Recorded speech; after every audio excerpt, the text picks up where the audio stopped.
그들처럼 먹자. 들어가는 글. 인생을 바꾸는 여행으로 당신을 초대합니다. 하나님께로 날아가는 기도를 하고 싶은가? 당신의 기도에 금식과 자선이라는 두 날개를 달아주라. 아구스티누스. 나는 2011년 초에 성지 순례를 했다. 하루는 여리고 바깥 쿼란티니아 산 정상에 올라 몇 시간이고 앉아 있었다. 쿼란타니아 산은 공생애를 앞둔 예수님이 40일 동안 금식하셨다는 데서 그 이름을 땄다. 예수님이 금식하시는 동안 묵상도 하시고 유혹도 받으셨던 곳이다. 산 아래로 펼쳐진 광야를 보니 예수님의 금식은 매우 혹독했던 게 틀림없었다. 쉴만한 곳은 보이지 않았고 그늘도 드물고 물도 찾을 수 없고 음식은 구경도 할 수 없었다. 전능하신 우주의 하나님이 무덥고 지치고 굶주린 몸으로 비척비척 걸으며 홀로 광야에 계신 걸 상상해 보았다. 도대체 하나님이 왜 금식을 하셨을까? 세상과 인류에 대한 심오한 진리를 아셨기 때문이리라. 하나님이 몇 차례고 스스로 권능을 버리셨다는 사실은 우는 아기의 모습으로 세상에 오신 것부터 광야에서 금식을 하시고 사람들에게 하나님을 고문하고 죽일 권세마저 허락하신 것까지 우리에게 매우 중요한 점을 가르쳐준다. 즉, 우리에게 권력이 있어도 세상은 변하지 않는다는 것. 복음주의 그리스도인이 대통령이나 대법관이 됐다고 해서 하나님 나라가 확장되지 않는다는 것. 하나님은 겸손한 태도와 섬기는 자세로 세상을 바꾸신다. 역발상의 전략이지만 그 효과는 매우 크다. 기독교 역사를 돌아보면 윌리엄 윌버포스, 마틴 루터 킹 주니어, 도로시 데이가 일으킨 운동에서도 이와 같은 점을 볼 수 있다. 비로소 제도화되어 집행되더라도 영원한 변화는 제도에서 시작되는 게 아니다. 변화의 뿌리는 가장 먼저 사람의 마음에 내리는 법이다. 하나님이 우리의 마음을 바꾸시면 변화의 사랑은 세상으로 흘러간다. 개인도 마찬가지다. 근본적인 변화는 성공과 권력이 아니라 겸손한 태도와 섬기는 자세에서 비롯된다. 우리가 그리스도의 성품을 본받는 것이 그토록 어려운 까닭은 겸손하게 약점을 인정하기보다는 권력과 위신을 쫓느라 바쁘기 때문인지도 모른다.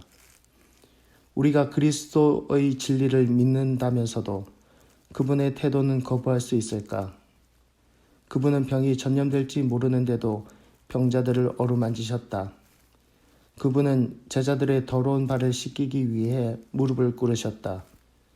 그분은 아버지를 바라보며 기도하셨다. 그분의 몸은 죽음으로 부서졌다. 우리가 구주와 함께 걷는 법을 배우면 양반의 걸음이 아니라 종의 걸음을 걷게 된다. 강한 그리스도인이 되려면 약간부터 인정해야 한다. 우리가 한계가 있는 인간이라는 것, 실수를 한다는 것, 상처받기 쉽다는 것을 인정할 때 하나님은 우리 안에서 강하게 역사하신다. 예수님은 겸손하셨고 모멸까지도 참으셨다. 그분은 위로를 구하지 않으셨다. 그분은 심지어 편하게 누워 계실 만한 곳도 없었다. 그분은 권력을 추구하실 수 있었지만 그렇게 하지 않으셨다. 예수님께서 세상 제도와 화폐는 가치가 없었다. 그분이 세우실 나라는 세상 나라와는 전혀 달랐다. 성경에서 40일 금식의 의미는 매우 크다. 사실 40이란 수는 성경에 120회 이상 등장한다. 모세는 40일 동안 시내산에 머물렀다. 노아는 40일 밤낮으로 물 위에 떠 있었다. 예수님은 40일 동안 광야에서 금식을 하시면서 이스라엘의 실패를 바로잡고 이사야 43장 19절의 소망을 성취하셨다. 내가 이제 새 일을 하려고 한다.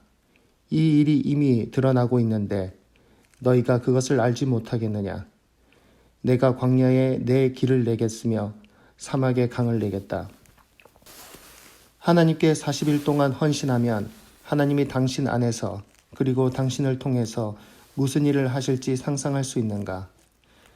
당신이 헌신하기로 결정을 내린다면 당신은 이 책을 통해 당신의 약점을 직시하고 진정한 힘의 근원을 발견하게 될 것이다. 성경이 말하는 음식과 생명과 사랑과 은혜를 재발견하고 가난한 사람들을 만나고 싶지 않은가? 40일 금식으로 당신을 초대한다. 내가 말하는 금식은 40일 동안 음식을 먹지 말라는 뜻이 아니다.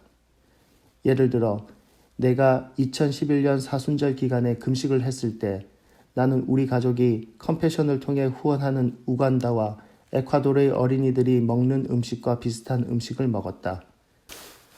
나는 금식할 때면 늘 내가 조금 더 나은 사람, 즉 고마움을 아는 사람이 되길 바란다. 자신의 약점을 기꺼이 인정하고 변화하는 사람, 소망이 없다고 소리치는 세상에 소망을 전하는 사람이 되겠다는 다짐을 한다. 그리고 부활하신 그리스도를 만나고 영원히 변화하는 게 나의 큰 소망이다. 나와 함께 여행을 떠나지 않겠는가?